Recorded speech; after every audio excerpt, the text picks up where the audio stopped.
Nous avons la question de Kevin Bado qui dit est-ce que voir plusieurs fois un prophète dans un rêve signifie cela signifie que tu es prophète? Ok, très bonne question. Basiquement parlant, je vois un nombre de Dieu plusieurs fois dans les rêves, ça veut dire quoi? On va essayer de globaliser cela. Première raison pour laquelle on voit un serviteur de Dieu dans un rêve, c'est parce que Dieu a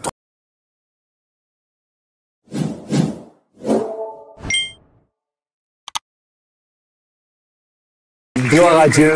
On peut acclamer le Seigneur. Nous allons passer bientôt à une deuxième partie de notre émission. Merci beaucoup, prophète, pour cette sagesse. On a tellement été bénis. J'ai tellement été béni par le point de l'humilité et le fait que les pères savent célébrer les fils. C'est même un trait que je retrouve souvent chez l'apôtre Alain Patrick Sengé. Et quand on voit des leaders spirituels comme vous dans cette génération se réjouir, c'est tellement rassurant pour nous, les jeunes qui sommes en train de se lever, les jeunes qui sommes en train, voilà, d'entrer dans les choses de Dieu. Et on bénit le Seigneur pour ça. Avant qu'on puisse prendre les requêtes de prière et les orientations prophétiques, nous avons également un public, des téléspectateurs qui se posent des questions, et nous avons la question de Kevin Bado qui dit est-ce que voir plusieurs fois un prophète dans un rêve signifie cela signifie que tu es prophète? Ok, très bonne question.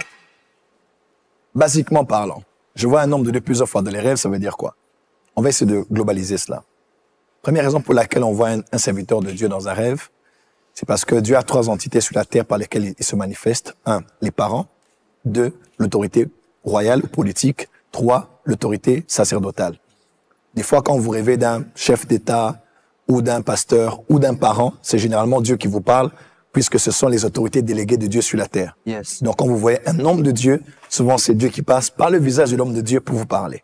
Deuxièmement, quand Dieu vous parle d'un serviteur de Dieu que vous voyez dans un rêve, des fois, c'est aussi parce que Dieu veut témoigner de lui.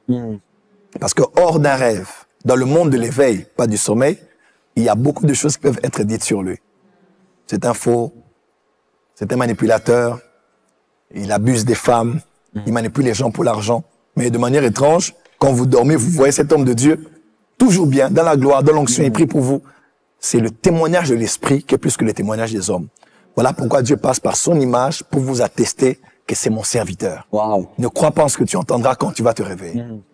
Troisième raison pour laquelle Dieu nous permet de voir les serviteurs de Dieu en vision, c'est aussi parce que des fois, il y a le dénominateur commun.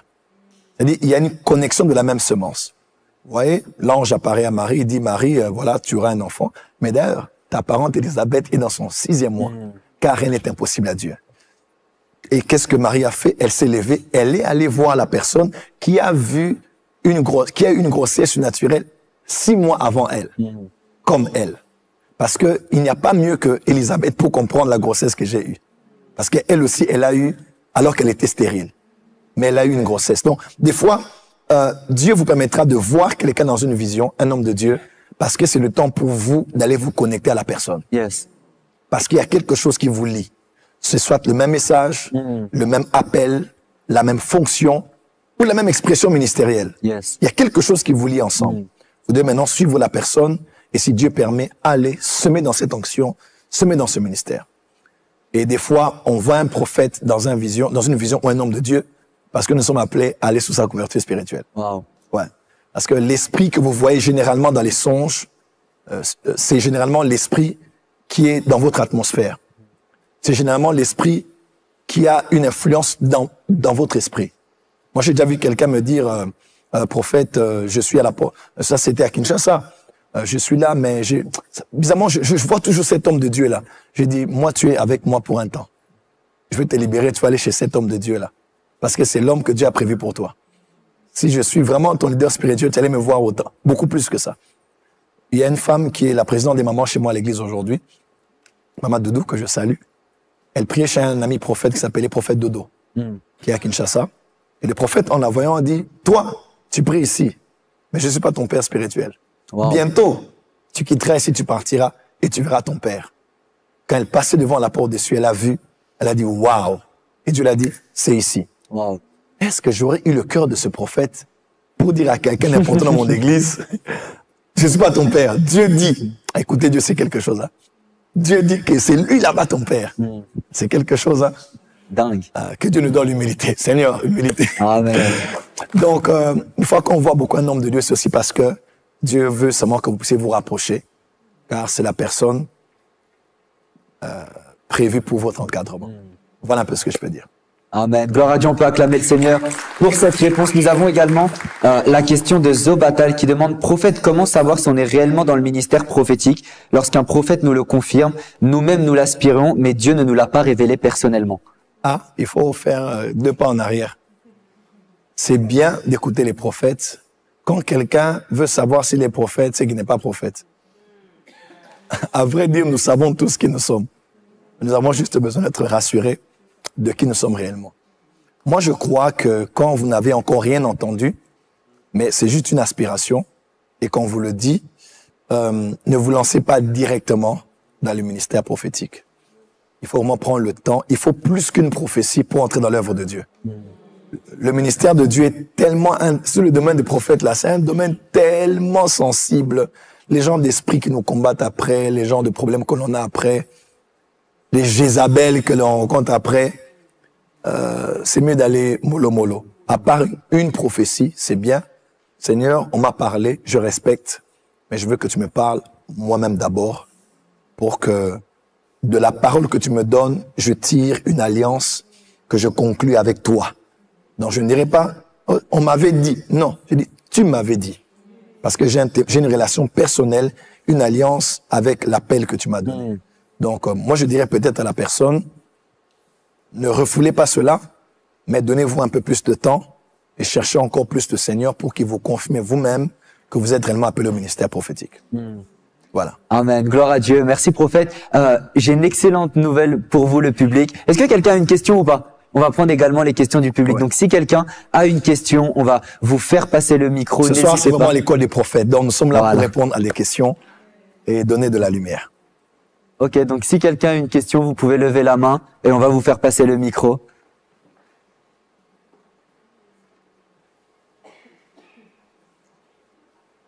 Une occasion en or. Une occasion en or. Ce sera pas toujours que vous aurez le prophète à 20 cm de vous. Donc n'hésitez pas. Ok, on a des mains qui se lèvent ici.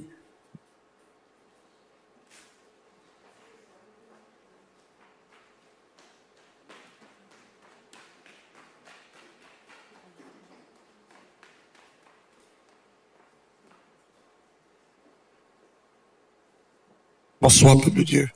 Bonsoir. Ma question est la suivante. Elle est personnelle. Étant petit, je faisais tellement de rêves, des choses qui s'accomplissaient. Et d'abord, je bénis le Seigneur pour la vie du prophète. Est-ce qu'on peut encore acclamer, s'il vous plaît? Amen. Il a dit quelque chose qui m'a beaucoup béni. Que Dieu prend des esprits dans le ciel et les introduit dans le corps humain. Et je crois aussi à ça. Et qu'on peut prophétiser même sans avoir connu la régénération. Je crois aussi à ça. Parce que ce fut mon cas. Maintenant, je viens à la question. Quelle est la différence entre les rêves promonitoires et l'esprit de la prophétie? Les rêves promonitoires sont prophétiques. Parce que ça touche le domaine de la prédiction du futur. On peut mettre ça globalement dans le prophétique. Je pose cette question pourquoi? Parce que parfois il y a une confusion dans je ne vais pas dire le corps du Christ, mais une confusion par rapport à ceux qui nous écoutent ou à ceux qui nous regardent. On a toujours tendance, et je ne sais pas si quelqu'un a suivi l'école ce soir, homme de Dieu, vraiment merci encore pour cette école de prophètes. Il y a une grande confusion parfois lorsque des gens, comme vous l'avez dit, qui ne sont pas encore régénérés, qui commencent à dire des choses vraies.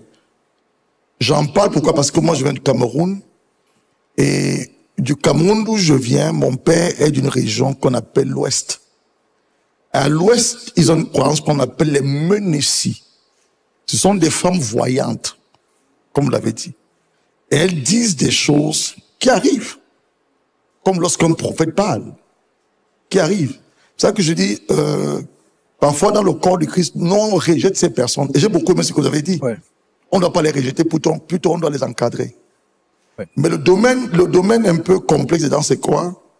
Parce que comme ils se connectent à des esprits familiers, leur prédiction peut sembler être réelle, mais il y a souvent des complications à la fin.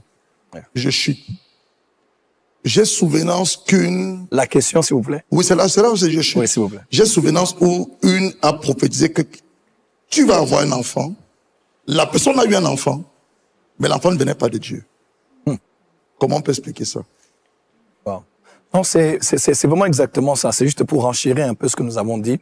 C'est que une personne peut donner une prédiction, un rêve prémonitoire, mais différent de l'esprit de la prophétie. L'esprit prophétique, ou bien là, on entre maintenant dans le domaine de Dieu, englobe toutes ces choses. Mais ces choses ne sont pas forcément dans l'esprit prophétique. Voilà pourquoi il faut avoir beaucoup de discernement. Maintenant, le don de discernement des esprits vous permet de discerner les esprits. C'est-à-dire que ça, c'est une chose vraie, mais c'est l'esprit de Python. Wow. C'est vrai ce qu'elle a dit sur ce qui était. C'est vrai ce qu'elle a dit sur ce qui est. C'est vrai sur ce qu'elle a dit par rapport à ce qui va arriver. Mais ce n'est pas l'esprit de Dieu. Voilà pourquoi je vous donne un conseil. Apprenez à vous retenir et à ne pas dire Amen à toutes les paroles que l'on lance en votre direction. Oui. Nous avons vu des pasteurs qui, en ayant besoin du prophétique dans l'église, et surtout pour à la fin de faire des appels de fonds pour faire entrer l'argent dans l'église, ont fait venir des prophètes qui n'ont même pas eu à discerner en esprit. Les prophètes ont été là, ils ont fait des services, ils ont prophétisé, ils ont béni les gens. Alléluia, amen, alléluia, amen, alléluia, amen. Mais quand l'homme de Dieu passe, l'église sèche. Quand l'homme de Dieu passe, les finances sèchent. Quand l'homme de Dieu passe, les scandales commencent à éclater. Le passage de Dieu ne se fait pas comme ça. Même s'il y a des combats après certains passages, c'est vrai. Mais l'œuvre de Dieu, on sait la sentir, on sait la reconnaître. C'est vrai. Donc, il peut y avoir une mauvaise énergie qui reste sur l'autel. Simplement pourquoi? Parce qu'on a laissé l'autel à quelqu'un qui n'avait pas l'esprit de Dieu, mais des esprits familiers. Donc, il faut avoir beaucoup de discernement. Des fois, on te prophétise, mais si tu ne sens pas, ne dis pas Amen. Parce que dire Amen, c'est comme une femme qui est draguée par un homme et qui dit oui. Quand tu dis oui, il y a contrat. Quand tu dis oui, on commence à marcher ensemble. Donc, quand tu dis Amen, qu'il en soit ainsi, tu t'associes à la parole qu'on a donnée et tu commences à marcher avec cette dernière. N'oubliez pas, tu ne dis pas seulement Amen à la parole, mais à l'esprit qui a derrière la parole. Amen. C'est Jésus a dit, les paroles que je vous dis sont esprit et vie. Yes. Parce que derrière chaque parole, il y a un esprit. Ézéchiel a dit, l'Éternel m'adressa la parole et un esprit entra en moi. Yes. Parce que derrière chaque parole, il y a un esprit. Faites très attention quand on vous prophétise. Surtout aujourd'hui, il y a beaucoup de prophètes, prophétesses sur TikTok là-bas. Donc tu ne dors pas à 3 heures du matin. Un prophète là, il fait que j'ai crié, il prophétise là-bas. Amen, amen, amen, amen. Faites attention. Il y a des gens qui ont contacté les démons, qui ont été possédés, qui ont été liés comme ça. Tout simplement par un amen ou par une offrande qu'il a donnée pour sceller. Merci beaucoup pour la question. Donc, quelqu'un peut voir et dire des choses vraies, mais qui n'ont rien à voir avec l'esprit de la prophétie.